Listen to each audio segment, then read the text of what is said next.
इसलिए भाव से दोनों हाथ उठाओ भक्तों। हाँ, फिर इंटरव्यू होगा आप लोगों का। श्री कृष्ण गोविंद हरे मुरारी, हे नाथ नारायण वासुदेव। श्री कृष्ण गोविंद हरे मुरारी, हे नाथ नारायण वासुदेवा। श्री कृष्ण गोविंद हरे मुरारी, हे नाथ नारायण वासुदेवा।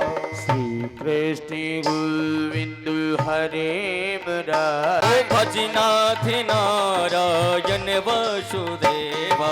भजनाथ नारायण वासुदेवा। जय जय श्री कृष्ण गोविंद हरे मुरारी, हे नाथ नारायण वासुदेवा। कृष्ण दोनों हाथ उठाकर प्यारे मुरारी, हे नाथ नारायण वासुदेवा। देखो, दोनों हाथ उठाइए। कथा पांडाल, दिशि कथा पांडाल, ये भगवान का दरबार है, ये यतीश्वर धाम लग चुका है। आज दोनों हाथ उठाओ बिल्कुल भाव से, करताल बजाते हरि बोल।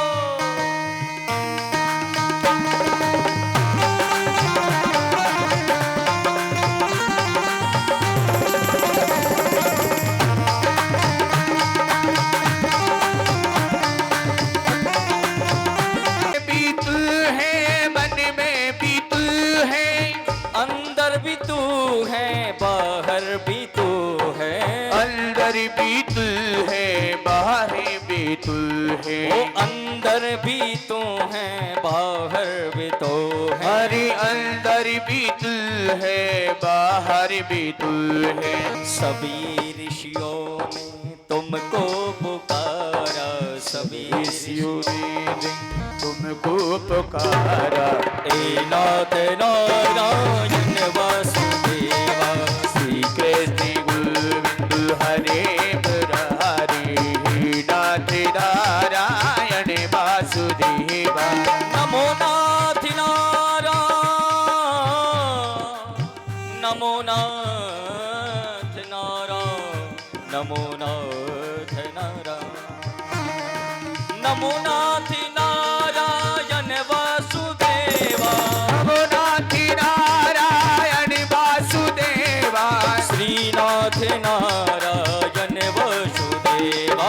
श्रीनाथ नारायण वासुदेवा। और हाथ उठा करके भाव से, श्री कृष्ण गोविंद हरे मुरारी, हे नाथ नारायण वासुदेवा।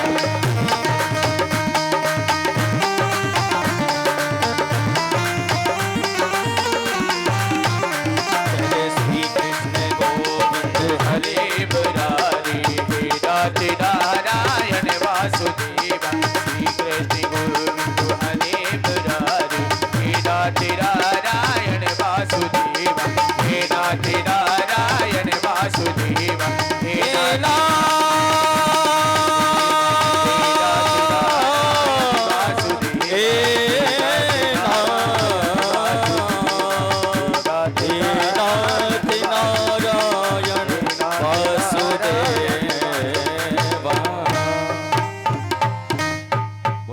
उसमें तो कारण हो गया ना कि मैंने आपको निमंत्रण दिया है, आप हमारे भोजन करने आओगे। लेकिन भागवत में कौन सा कारण है मेरी माँ, ताकि आप कथा पांडाल में बैठ करके भगवान की हरि चर्चा को सुन रहे हो? बताओ बताओ। ऐसे थोड़ी है इंटरव्यू लूंगा मैं तो पकाऊंगा बिल्कुल। हाँ, जब तक पक नहीं जाओगे, जब तक दृढ़ विश्वास नहीं आ जाएगा, छोड़ने वाला नहीं हूं मैं तो। क्लास के अंदर अगर गुरुजी कमजोर हो गए ना, तो सारे बच्चे फेल हो जाएंगे, सारे फेल हो जाएंगे। और सारे फेल हो गया तो उस स्कूल का नाम ही बदनाम हो जाएगा। इसलिए आप सबको दृढ़ विश्वास रखना है कि मुझे परमात्मा से मिलना है, उस ठाकुर को देखना है।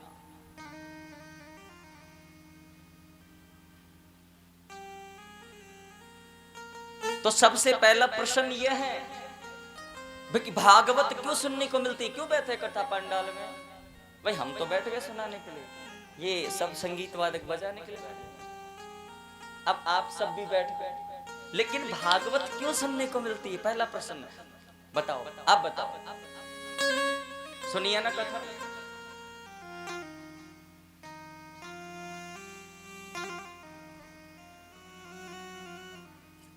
आप बताओ बाबा, भागवत सुनने को क्यों मिलती है?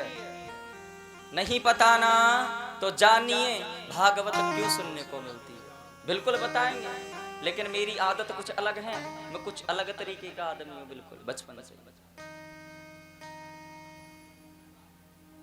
बड़े भाग मानुष तन पावा।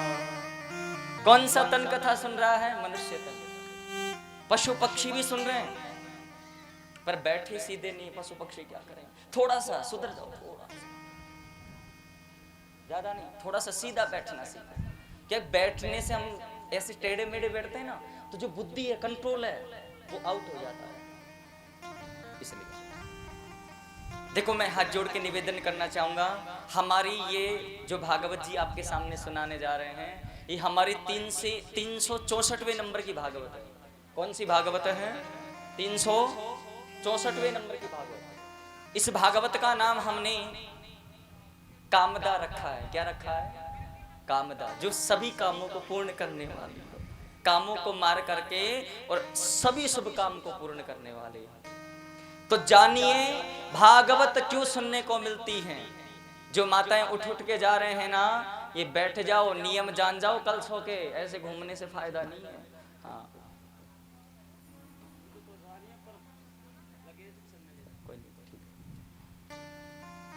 शास्त्र कहता है पूर्व जन्म की जब पुण्य उदय होते हैं ना, तभी भागवत सुनने को मिलती। बातें नहीं करे, कथा पंडाल। देखो, मैं थोड़ा सा कड़वा लगूंगा आप लोगों को, बहुत कड़वा लगूंगा, लेकिन मीठा भी बहुत ज्यादा हूं। हाँ, ऐसी कोई बात नहीं है। पूर्व जन्म की जब पुण्य उदय होते हैं, तब भागवत जाकर के सुनने को मिलती है मेरी माँ। तो ये तो निश्चित हो गया कि पूर्व जन्म में कोई सत्कर्म किया है मेरी माँ, तब जाकर के हमें अब भागवत सुनने को मिली है। क्या आपको याद है कि आपने पूर्व जन्म में कौन सा पुण्य किया था? बताओ। अपनी कोई गौ सेवा की, ब्राह्मण सेवा की, किसी गरीब की पुत्री का विवाह किया, गौ दान दिया, भूमि दान दिया, वस्त्र दान दिए, किसी भूखे को भोजन कराया। क्या किसी को कथा पंडाल में याद है? नहीं है ना। जब पूर्व जन्म का याद नहीं है ना मेरी माँ, फिर भी भगवान है ना, आपको कथा सुनने के लिए दे दिए, अर्थात पूर्व जन्म के पुण्य उदय हो गए। आपको तो याद नहीं है कि आपने कौन सा पुण्य किया है, कौन सा धर्म आचरण किया है, लेकिन भगवान को याद है मेरी माँ, उनको याद है, तभी आपको भागवत इस जन्म में सुनने को मिली। उनको याद है कि इसने कोई ना कोई पुण्य जरूर किया है, लेकिन आपको याद नहीं कि आपने पुण्य कौन सा किया है। जब कल्पना करो मेरी माँ, कल्पना करना, कल्पना, जब पूर्व जन्म का पुण्य याद नहीं है और इस समय हमें भगवान की कथा सुनने के लिए मिल गई, अगर इस जन्म में बड़े भाग मानुष तन पावा, अगर इस तन को, मन को अगर 7 दिन भागवत में लगा लेंगे ना, बिल्कुल भगवान को समर्पित कर देंगे ना, तो अगले जन्म में या इसी जन्म में आपको भागवत सुनने के लिए नहीं मिलेगी। पूछो क्या मिलेगा? पूछो पूछो, बोलो क्या मिलेगा? आपको भागवत नहीं मिलेगी, आपको डायरेक्ट ठाकुर जी मिलेंगे। भागवत का खेल खत्म, प्रेम से बोलना पड़ेगा। क्या बोलना पड़ेगा?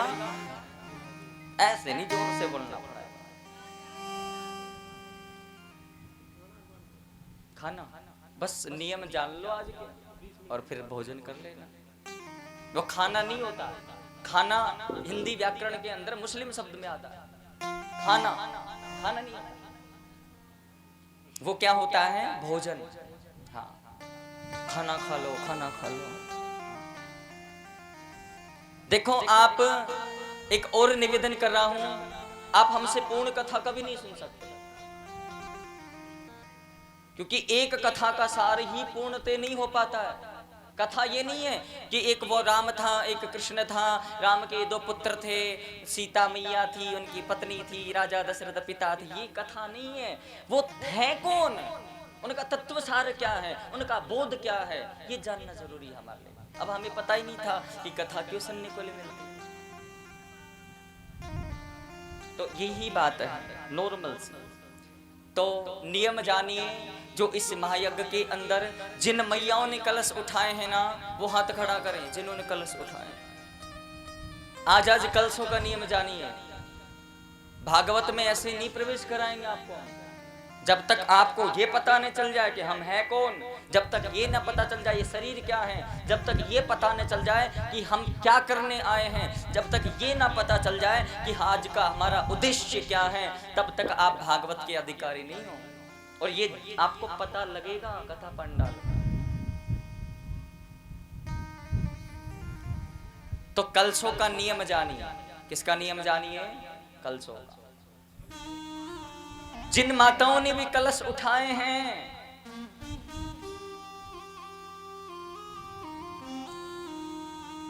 कलश कौन है? छोटी सी कथा सुने आज की, सिर्फ छोटी सी। और ये कथा है ना, आपके लिए लाभकारी है मेरी मां, बहुत लाभकारी है। कुंभ कहते हैं घड़े को। किसको कहते हैं? घड़े को। और कुंभक कहते हैं कुम्हार को, बनाने वाले।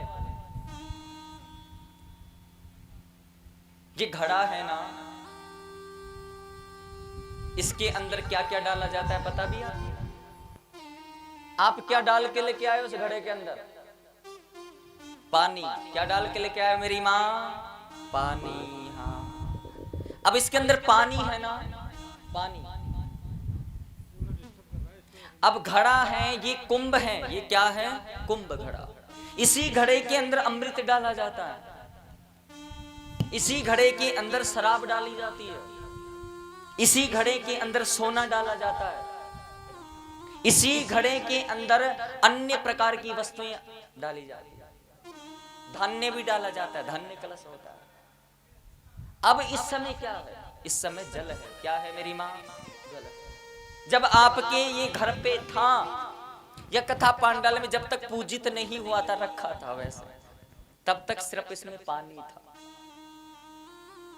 लेकिन जब से आप इस कलश को नगर भ्रमण करके लेके आए हो, कलश यात्रा में सबसे पहला प्रश्न यही होता है कि नगर भ्रमण क्यों किया जाता है, परिक्रमा क्यों लगाई जाती है? जितने भी जीव होते हैं, जितने भी जीव, वो इस शोभा यात्रा के अंदर आकर के विराजमान हो जाते हैं। जो आपके कलश होते हैं ना, जो कुंभ होता है, उसके अंदर आकर के जितने जीव हैं, वो जीव आकर के विराजमान हो जाता है, और आकर के कथा पंडाल में कथा सुनने के लिए, अपनी मुक्ति पाने के लिए विराजमान हो जाता है। ग्राम के जितने देव हैं, सबके सब देव विराजमान हो जाते हैं, वरना यहां पे भी चक्कर लगाया जा सकता है। कलश कुंभ है, घड़ा है। समझिए ये पवित्र कैसे हुआ?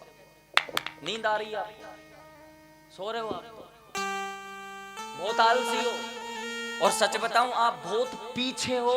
धर्म शास्त्र ज्ञान विज्ञान प्रदत्त ज्ञान बहुत पीछे हो आप लोग, बहुत बहुत बहुत पीछे हो क्लास में। अभी तो आपका पहली क्लास में एडमिशन भी नहीं कर सकते हम।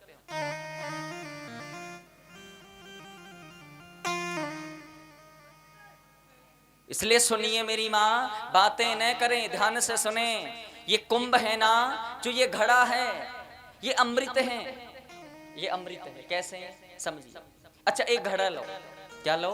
एक लोटा लो, और उस लोटे को पानी का भरो, शुद्ध, और भर करके मेरी माँ उसे नाली में डाल दो। किस में डाल दो?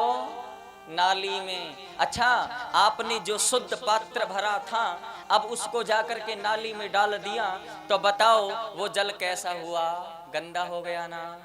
हुआ कि नहीं? अच्छा, अब एक लोटा भरी है और उस लोटे को भर करके जो गंगा जी बह रही है ना मेरी माँ, उस गंगा जी में जा करके डाल दो। अब बताओ, जो आपने लोटा भर करके गंगा जी में डाला है वो कैसा हुआ? शुद्ध हो गया। वही फर्क है मेरी माँ, वही फर्क है। जिस प्रकार उस लोटे को नाली में डालने पर नाली जैसा ही हो गया, अशुद्ध पानी हो गया, और उसी लोटे को गंगा में डालने पर गंगा के मिलने के कारण, गंगा में मिलने के कारण गंगा के समान हो गया। उसी प्रकार से आपके कलश जब तक आपके घर पे थे, जब तक इनका पूजन नहीं हुआ था, ये एक साधारण जल था मेरी माँ। लेकिन जब से कथा पांडाल में तुम परिक्रमा लगा के आए हो और यहाँ पर घट की स्थापना की है, तब से इनके अंदर अमृत प्रवेश कर गया है, अमृत भर गया है। प्रेम से बोलना पड़ेगा। क्या बोलना पड़ेगा? जोर से बोलना पड़ेगा। हाँ, नारियल कौन है? नारियल क्यों लगाते हैं? हर पूजा विधान में सबसे पहले नारियल क्यों रखा जाता है? दो चीजों को जान लीजिए, फिर उसके बाद में भजन होगा, फिर आरती होगी, फिर नियम सुनेंगे। नारियल क्यों लगाते हैं?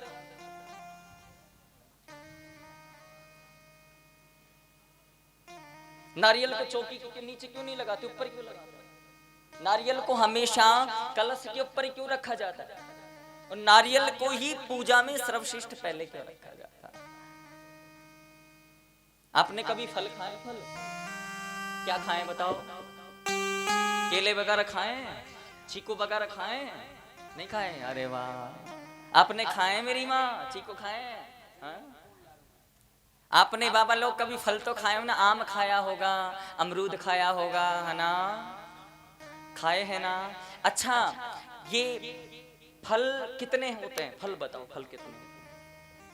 बोलो। हाँ, इंटरव्यू यही तो है, कथा यही तो है, ज्ञान, फॉर्मेलिटी थोड़ी है। बताओ फल कितने प्रकार के होते हैं? बताओ, आप बताएंगे? नहीं पता तो जानिए मेरी माँ, फल कितने प्रकार के होते हैं। फल होता है सिर्फ एक प्रकार का, फल होता है मेरी माँ एक प्रकार का, और उस फल का नाम है श्रीफल। क्या नाम है? श्रीफल। बाकी जब जो खा रहे हो ना, जिन्हें आप फल कहते हो, ये फल नहीं है, ये वनस्पतियां हैं। क्या है? वनस्पति। केला, अमरूद, सेब, ये सब वनस्पति। और फल खा रहा महाराज, फल खा रही है, फल। ये फल नहीं है, ये वनस्पति है।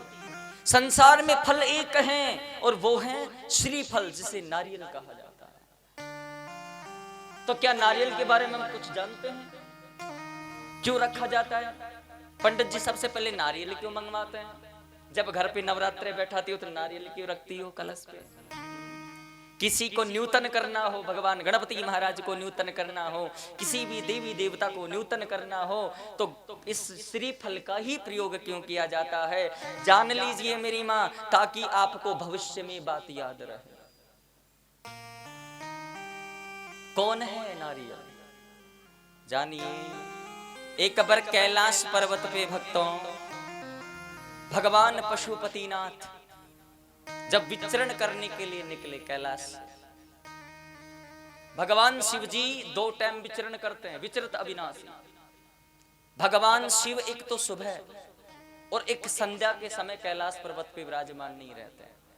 इस 2 समय मेरी माँ भगवान शिव जी इस संसार के चक्कर लगाते हैं और देखते हैं कौन सा पापी तो इस समय भजन करने के समय भोजन कर रहा है, इस भजन करने के समय मिथ्यावादी बोल रहा है, इस भजन करने के समय आलिंगन आदि कर रहा है, इस भजन करने के समय पाप कमा रहा है, उसको देखते हैं। भगवान शिव जब कैलाश पर्वत से बाहर निकले तो देवी पार्वती ने कहा कि हे पुत्र, हम स्नान करने के लिए जाते हैं और आप द्वार पे खड़े हो जाओ और किसी को अंदर न आने दीजिएगा। हाँ, क्योंकि तुम्हारे जो पिता हैं वो विचरण करने गए हैं और इसके अलावा कोई अंदर नहीं आ सकता। हाँ। भक्तों, भगवान शिव पुनः पधारे। ध्यान से सुनना, तत्व सार की बात है। भगवान शिव पुनः पधारे तो भगवान शिव ने देखा कि उनके पुत्र भगवान गणपति महाराज द्वार पर दोनों हाथ लगाकर खड़े हैं। काफी माताओं की गंदी आदत होती, काफी पुरुषों की गंदी आदत होती है, सुबह सुबह द्वार पे दोनों हाथ लगा के खड़े हो जाएंगे, पता नहीं क्या मिल रहा है इनको। संध्या के समय जो त्रिकाल संध्या होती है ना, सुबह की, दोपहर की और शाम की, इन 3 संध्याओं के समय कभी भी किसी भी माता को, किसी भी बच्चे को, किसी भी पुरुष को द्वार पर दोनों हाथ लगाकर खड़े नहीं होना चाहिए। इस समय भगवान नारायण का प्रवेश होता है घर के अंदर। प्रेम से बोलना पड़े। क्या बोलना पड़े? अगर ये आदत है तो छोड़ दो। फिर कहते हैं महाराज जी मेरे तो भगवान नहीं आते, मेरे तो शुभ कार्य करनी हो। पछताते हैं फिर कि करता था तो क्यों रहा और अब करी क्यों पछताए। बोए पेड़ बबूल के तो अमवा कहां से पाए। ये मन करवा रहा है कि मन के मते न चालिए और मन के मते अनेक, जो मन पर अफसान नहीं है कोई साधु। कौन? जो मन को कंट्रोल रखे वो ज्ञान ले सकता है। तो भगवान गणपति महाराज द्वार पे हाथ लगा खड़े। भगवान शिव ने कहा हटो। उन्होंने कहा नहीं, हम आपको नहीं जाने देंगे। क्यों? हमारी मैया है ना जो समय स्नान कर रही है और आप अंदर नहीं जा सकते, उनकी आज्ञा है। आज्ञा सिर पर नाथ तुम्हारी है। उन्होंने कहा कि एक पिता का सामना पुत्र कर रहा है, इससे बड़ी विडंबना क्या होगी। आप मुझे जाने दो, मेरा मार्ग न रोकें। भक्तों, भगवान गणपति महाराज ने भगवान शिव को अंदर नहीं जाने दिया। सम्मुख हो गए, युद्ध करने के लिए तैयार हो गए, लेकिन अपने पिता को अंदर नहीं जाने दे रहे। भगवान पशुपति नाथ को क्रोध आया और अपने पुत्र का मस्तिष्क काट दिया। अपने अमुक त्रिशूल से आज अपने पुत्र का मस्तिष्क काट दिया। भक्तों, अब वो मस्तिष्क कटने के बाद भगवान शिव अंदर जब गए तो देवी पार्वती ने कहा आप अंदर कैसे आ गए? द्वार पे जो मैंने द्वारपाल बनाकर अपने पुत्र को खड़ा किया था वो कहाँ है? देवी पार्वती भगवान गणपति महाराज को पुकारने लगी। अब कहां से आए भगवान गणपति महाराज? पूछा भगवान शिव से, कहां गए हमारे पुत्र? उन्होंने कहा देखो, उन्होंने हमारा सामना किया, हमारे सामने बोलने का दुस्साहस किया, इसलिए उनकी मर्यादा भंग होने के कारण उन्हें हमने दंड प्रदान कर दिया, उनका हमने मस्तिष्क काट दिया है। देवी पार्वती चरणों में गिर गए। दीनानाथ जो सबके प्राण दाता हैं, आज तुमने अपने पुत्र का ही मस्तिष्क काट दिया। देवी पार्वती की बार बार पुनः निवेदन करने पर भगवान शिव ने कहा देखो, एक काम हो सकता है कि तुम्हारे पुत्र की दूसरा मस्तिष्क लगा दो। ध्यान से सुनने कथा, छोटी सी कथा है, कल से फिर इंटरव्यू होगा आप लोगों का बहुत तगड़ा कथा का, माध्यमिक का, भागवत का। देवी पार्वती ने कहा हमारा पुत्र हमें वापस चाहिए। भगवान शिव ने अपने गणों को आदेश दिया कि जो जीव सबसे प्रथम मिल जाए उसका मस्तिष्क काट कर ले आओ और हमारे पुत्र के लगा दो, हमारे पुत्र पुनः जीवित हो जाएंगे। भक्तों, भगवान शिव के गण विचरण करने के लिए निकले, घूमने के लिए, और देखा कि कौन जीव सबसे पहले मिले। एक हथनी है ना मेरी माँ, जो अपने बच्चे को पीठ दे करके सो रही है। ध्यान से सुनो, आज की माताएं बच्चों को पीठ देकर क्यों नहीं सोती है जानिए। आज संसार में प्रत्येक माँ जब पीठ देने लग जाती तो कुछ ना कुछ याद आ जाता है, नहीं पीठ दे के नहीं सोना है ना, याद आता है ना। क्यों आता है सुनिए। एक हथनी अपने बच्चे को जन्म देने पर पीठ देकर सो रही है और पीठ दे रही है। और भक्तों, आज भगवान शिव के गणों ने उस हथनी के बच्चे का मस्तिष्क काट दिया और ला करके भगवान गणपति महाराज के लगा दिया। गजाननम भूत गणादि सेवितम।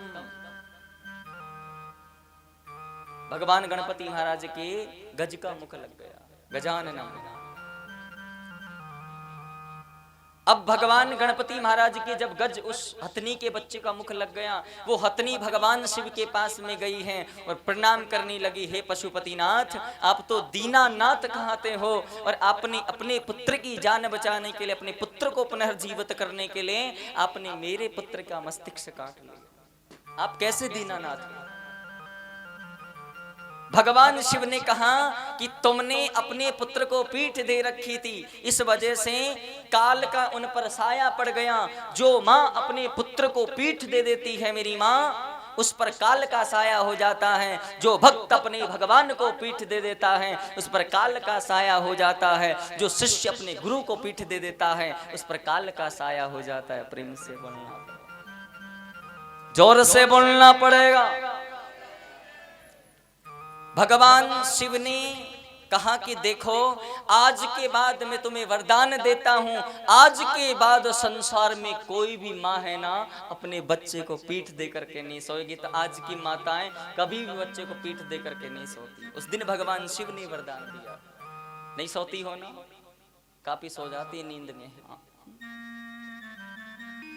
अब ये प्रश्न ये बच गया कि भगवान शिव ने जो अपने पुत्र का मस्तिष्क काटा वो कहां चला गया?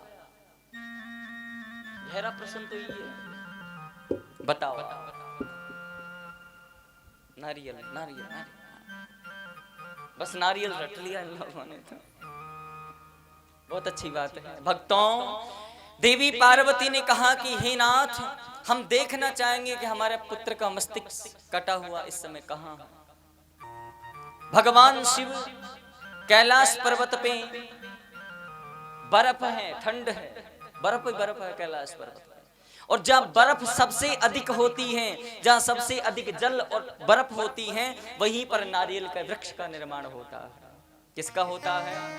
नारियल के वृक्ष का। थकना मत, आप तो थकोगे नहीं, चिंता मत करो। आज तो ये ट्रेलर फिल्म तो बाकी है अभी। हाँ, ये तो एक सूक्ष्म बात है, नॉर्मल, जो बच्चों को भी पता होती है, जो आप लोगों को पता नहीं है। भगवान शिव देवी पार्वती को ले जा करके नारियल के वृक्ष के सम्मुख खड़ा कर देते हैं और जो भगवान शिव ने अपने पुत्र का मस्तिष्क काटा वो नारियल के वृक्ष में जाकर लटक गया उल्टा। देवी पार्वती ने पूछा, प्रभु आपने जो मस्तिष्क काटा है नारियल के वृक्ष में क्यों लटका है? भगवान पशुपतिनाथ कहते हैं, हमारे पुत्र की मस्तिष्क काटने के पीछे बहुत बड़ी लीला है देवी पार्वती।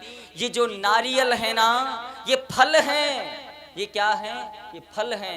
लेकिन आज से हमारे पुत्र का जो मस्तिष्क श्री है, मस्तिष्क है, ये इसमें आकर के लटक गया है और इसी की पूजा होगी। और आज से इस फल को फल नहीं, आज से इसको श्री फल कहा जाएगा। श्री का अर्थ होता है भगवान गणपति महाराज, माता लक्ष्मी होता है, इसलिए इस फल की पूजा। इसलिए ये कौन है? श्री फल है। भगवान गणपति महाराज का मस्तिष्क है नारियल। कौन है? भगवान गणपति महाराज का मस्तिष्क। तभी ही तो भगवान गणपति महाराज के मस्तिष्क को सबसे पहले चौकी पर रखा जाता है, कलश पर रखा जाता है, ताकि कोई भी काम अशुभ न हो सके, शुभ ही शुभ हो सके। प्रेम से बोलना पड़ेगा।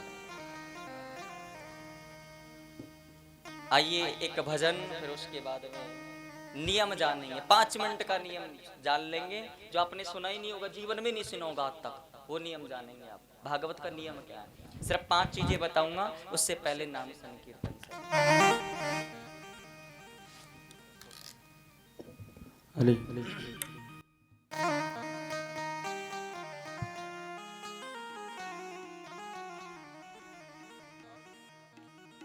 हरि राधा नाम की लगाई फुलवारी की, पत्ता पत्ता शामी भूलता। दोनों हाथ उठाओ। कि पत्ता पत्ता श्यामी बोलता, कि पत्ता पत्ता श्यामी बोलता है। हरि राधा नाम की लगाई फुलवारी की, पत्ता पत्ता श्यामी बोलता। राधा नाम की लगाई फुलवारी की, पत्ता पत्ता श्याम बोलता है।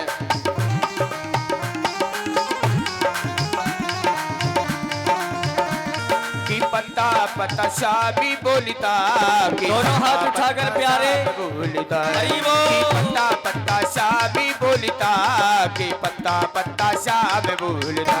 राधा नाम की, अरे राधा नाम की लगाई फुलवारी, कि पत्ता पत्ता श्याम बोलता है।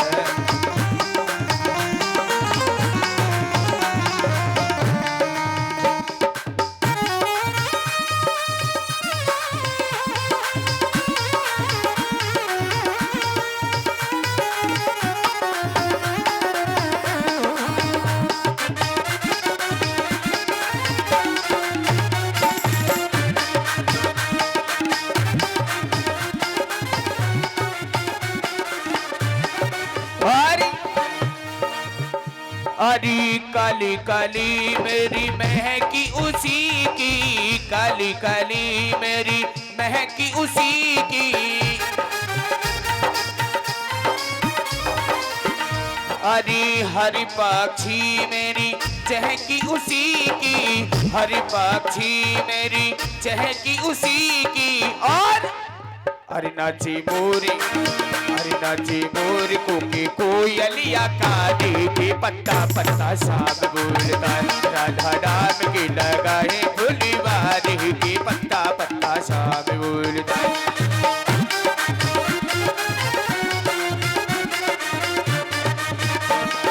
पत्ता पत्ता श्यामी बोलता, कि पत्ता पत्ता श्याम बोलता है। कि पत्ता पत्ता श्यामी बोलता, कि पत्ता पत्ता श्याम बोलता। राधा नाम की लगाई फुलवारी, कि पत्ता पत्ता श्याम बोलता।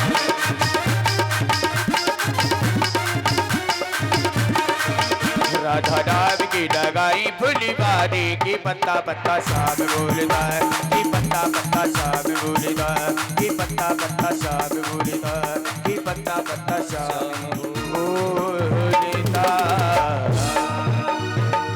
बोले वृंदावन बिहारी लाल की।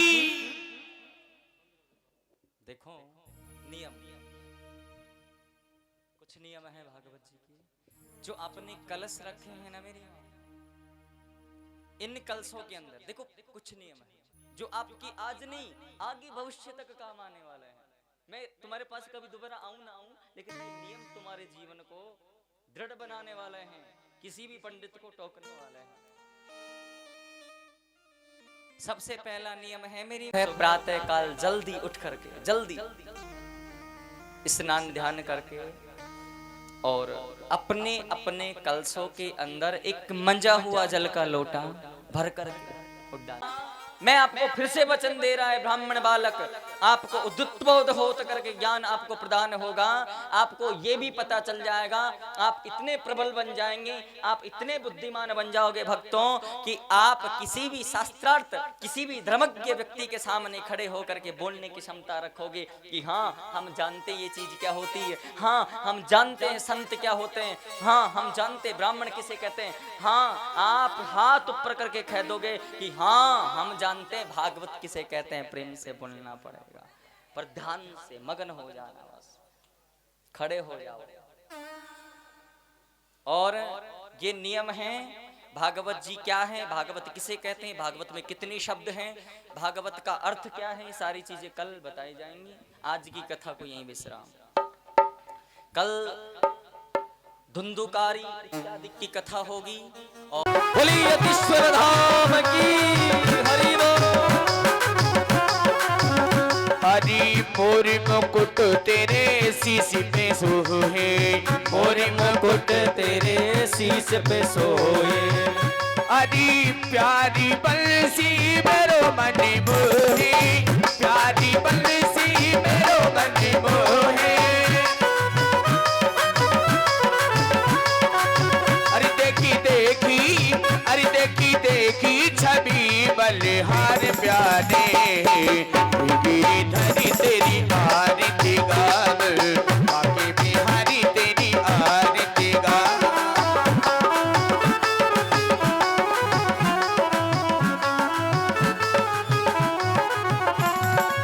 अरे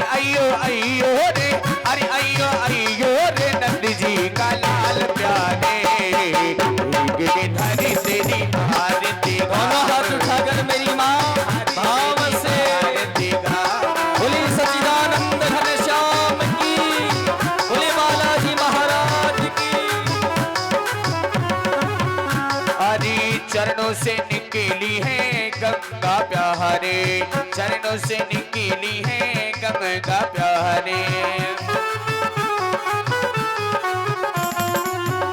अरे जिसने सारी दुनिया तारी, जिसने सारी दुनिया तारी,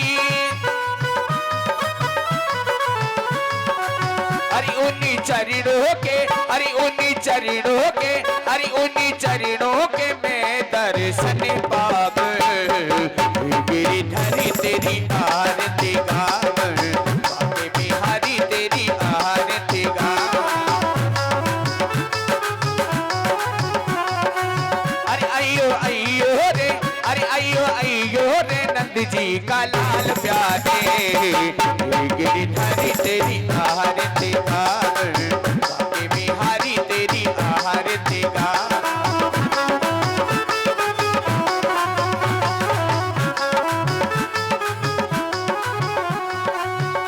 हरी दासी अनाथ के नाथिया पे हो, दासी अनाथ के नाथिया पे हो।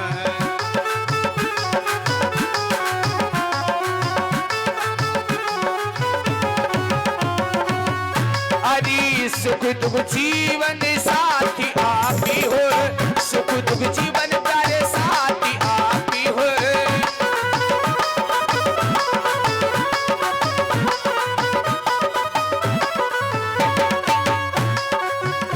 उन्हीं चरणों में, अरे उन्हीं चरणों में, अरे उन्हीं चरणों में मैं बलिहार प्यारे, गिरधरी तेरी आरती गाव, भाव तेरी आरती गाव।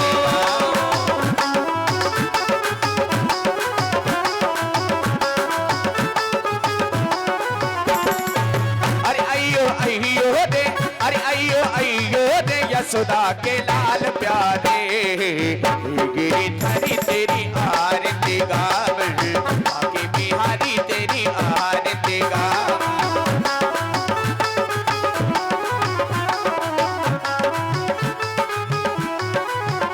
होरी श्री हरिदास के प्यारे तुम्हें हो, श्री हरिदास के प्यारे तुम्हें हो।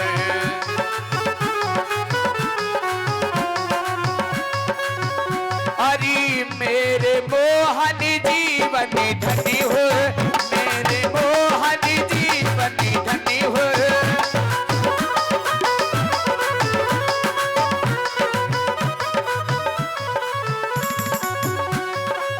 अरे सभी भक्तों की, अरे सभी भक्तों की नैया तुम